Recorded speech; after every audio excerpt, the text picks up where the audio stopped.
What's open and what's closed? Some businesses across our region have been forced to close during this second lockdown, but some have remained open.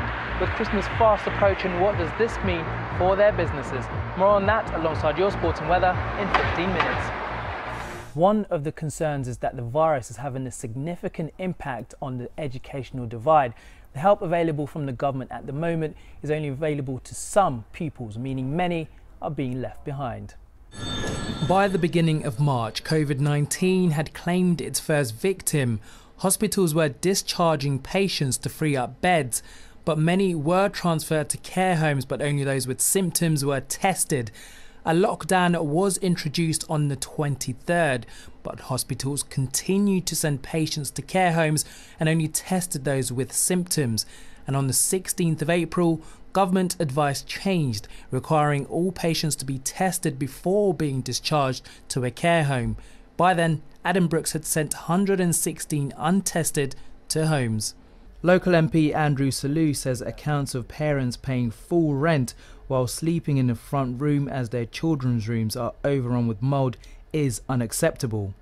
Now, Clarion have told me, they've gone above and beyond trying to solve this problem, and Four Leaves say it's not their responsibility to fix this specific issue.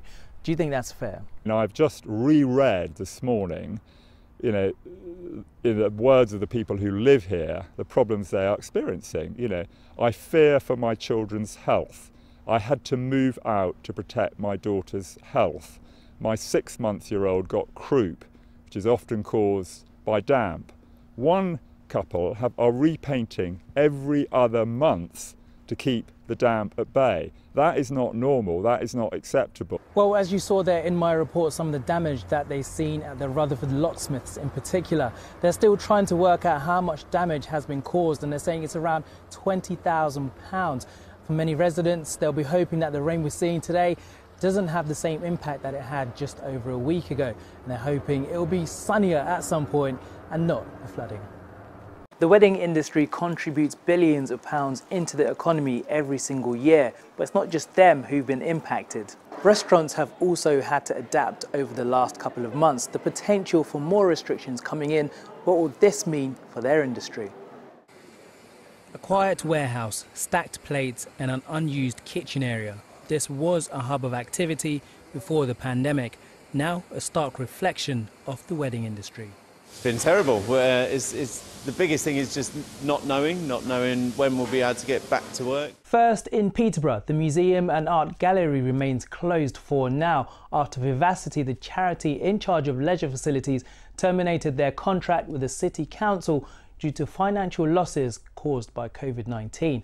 Over in Cambridge, the Fitzwilliam Museum will be closed until the start of August, but say they'll be using the next few weeks to make plans on how to implement government guidance. Having a car offers the freedom for people to get to work and to get around in their own time. But during this pandemic, many have had to be forced to cancel their lessons and postpone their tests. For over 300 years, Britain helped to transport slaves from Africa to its colonies in the Caribbean and America. Closer to home, did the University of Cambridge benefit from the movement, which lasted nearly 4 centuries? Any institution like Cambridge that existed through the 17th, 18th, 19th century is going to have obtained money that was related to enslavement and the big estates in the Caribbean and North America. So over the last few years, they say they've been working extremely hard to complete the works at the museum. But because it's not open yet, they say all that's left is for the exhibits to arrive. You could get yourself some rails. You could get yourself some concrete pipes. Or perhaps it's cones you've been looking for the next project at your house.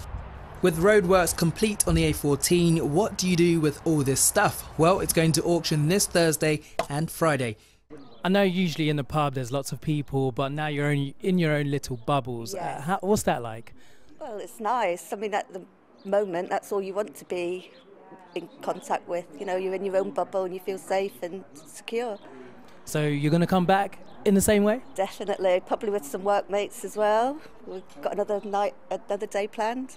Amazing. Liz, thank you so much. Well, as you can see, you've heard from Liz and Danielle. This is definitely the future in the post-pandemic world. Coming to the pub, enjoying time with your family and friends, socialising in one of these igloos. As I say, it's not winter, but it's definitely the summer and of times to come. Thanks, Theo.